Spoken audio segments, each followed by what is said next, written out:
ऐसे ही जो परम तत्व को जानने वाला है वो कहता है संसार पूरा हो गया, जीने की कला तो भाई।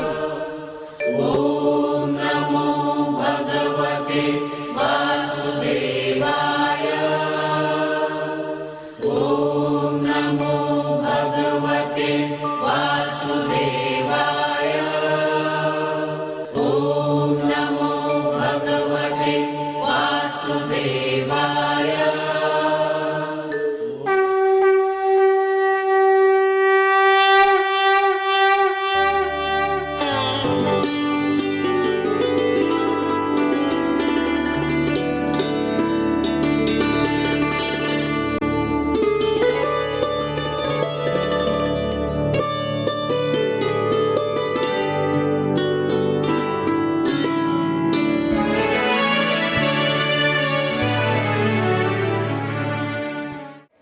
सवेरे से शाम तक अच्छे कर्म तो कौन से होते हैं? जो मुझे भी अच्छे लगते हैं और सारे संसार को भी अच्छे लगते हैं। और बुरे कर्म क्या होते हैं? मुझे तो अच्छे लगते हैं पर दुनिया को अच्छे नहीं लगते। भाई पुण्य क्या होता है? पुण्य का मतलब है जो सबको अच्छा लगता है वो सत्य है, वो पुण्य। और जो केवल मुझे अच्छा लगता है, जगत को अच्छा नहीं लगता, उसी का नाम पाप है। तो पाप कहीं से आया थोड़ी है, मैंने बनाया है।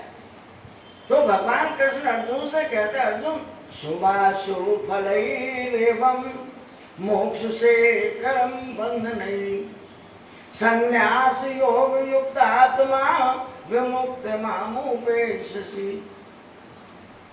हे अर्जुन, तू अच्छे बुरे कर्म फल के किए हुए के अनुसार करेगा, लेकिन जब तुम मुझे साथ में लगा लेगा कि हे प्रभु तुमने कराया, मैंने नहीं किया, तुम्ही ने कराया, ये आंखें तुम्हारी है, ये कान तुम्हारे हैं, ये सारा कारोबार तुम्हारा ही है, तुम्ही ने कराया था। और जो कार्य हुआ उसका परिणाम भी तुम्हारे अधीन है, वो भी मेरे अधीन है। और जो दोगे उसे सहन से स्वीकार भी करूंगा। क्यों? हम राजी हैं उसी में जिसमें तेरी रजा है, यो भी बाबा और वो भी बाबा है। ये हमारी मजबूरी है कि जो परमात्मा चाहेगा हमें उसकी राजी में अपनी राजी मिलानी पड़ेगी, तब तो खुश। और तुमने कहा ये बुरा हुआ, परमात्मा कहता हम कभी बुरा करते ही नहीं। हमारा तो जो होता है अपना न्याय होता है, पर्सनल, वो सब अच्छा ही होता है। इसलिए उसको समझा कर कहते हैं कि अर्जुन तू संसार के सब काम करना, काम को पीछे मत छोड़ना किसी को, अच्छे हो या बुरे हो, लेकिन उनका फल मेरे अधीन है, उसको मुझे सौंप देना। तो तुझे कर्म बंधन नहीं लगेगा। कर्म बंधन का मतलब होता है मृत्यु और जीवन, रोज पैदा होना, रोज मरना, उससे तू बच जाए। ऐसे वो हमें चेता कर कह रहे कि संन्यास योग युक्त आत्मा विमुक्त मामुपेक्षसि। हे अर्जुन, इस संसार में जो लोग संसार का सारा काम करते हैं और इस तरह से जीते हैं, कैसे कि अच्छा हुआ हो तब भी तूने कराया था और बुरा हुआ तब भी तूने कराया था। क्यों? मैं देख रहा था। देखने वाला कौन है? परमात्मा है। तुलसीदास जी कहते हैं, बिन पद चलई सुनई बिन काना कर किन करम करई बिरनाना।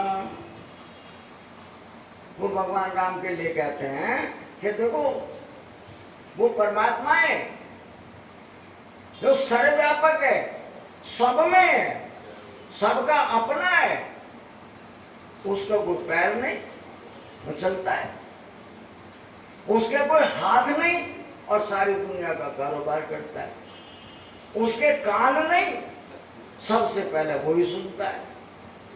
क्या विचित्र बात है। तो वो समझाता है कि हम सबके जो पैर हैं वे उसी के हैं, हम सबके जो हाथ हैं वो उसी के हैं। और सबसे पहले जहां से विचार उठता है तो पहले वो सुनेगा या कोई दूसरा सुनेगा? भाई जहां विचार उठा तो परमात्मा में से ही उठा था विचार, तो सबसे पहले वो ही सुनता है। मैंने उसको अलग किया, दर्द तब आया।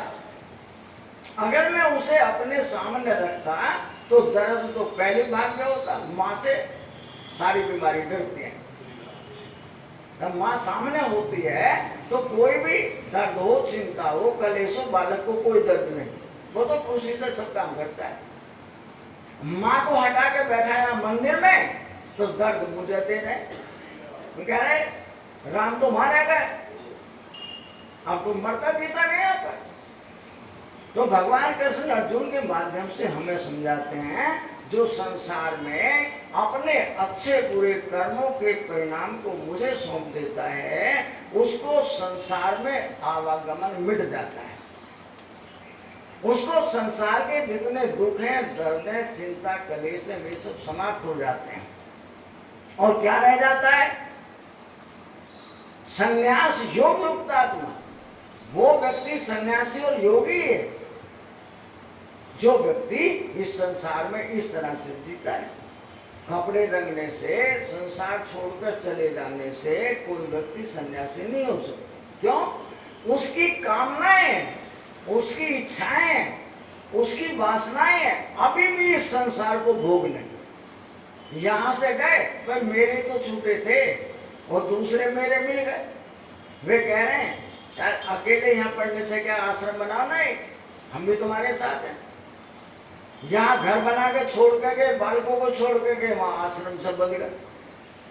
अब कहते हैं एक नहीं, एक वहां भी बनाओ, वहां भी चाहिए।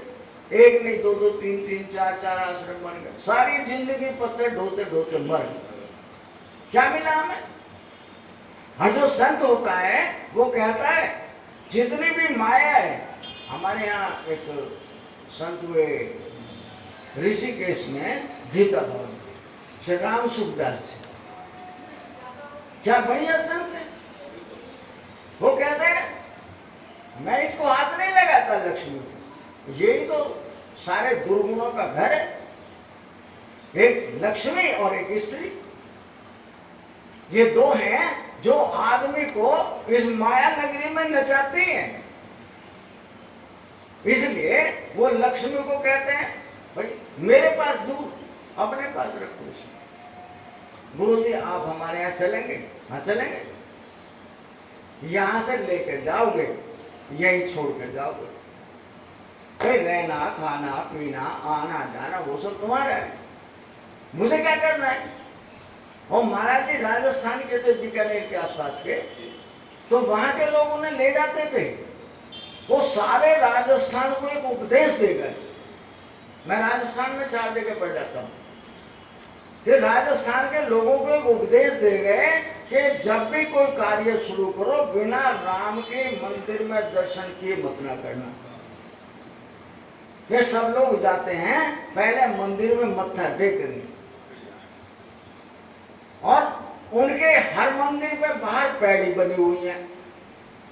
वे कहते हैं हे प्रभु हम तो तुम्हारे दरवाजे पर बैठे, तुम्हारे सेवक हैं, जो भी आएगा वो मंदिर में माथा टेकेगा और उस पैड़ी पे बैठेगा कि हम तुम्हारे सेवक हैं, तुम्हारे चरणों में पड़े हुए हैं, तुम्हारी मर्जी उठा लेना, नहीं तो पड़े रहेंगे ऐसे, दास हैं आपके। तो सारे राजस्थान को उपदेश दे गए कि संतों की कैसी सेवा करते हैं। मैंने 2 जगह को देखा है, अहमदाबाद में बापू कहते हैं महात्मा, वहां के आदमी भी इसी तरह के, बिना मत्था टेके, बिना संत के दर्शन करे। वहां संत के दर्शन की फीस लगती है। तो महाराज जी के दर्शन करने जो लाइन से जाएंगे तो महाराज जी के दर्शन करने के लिए वो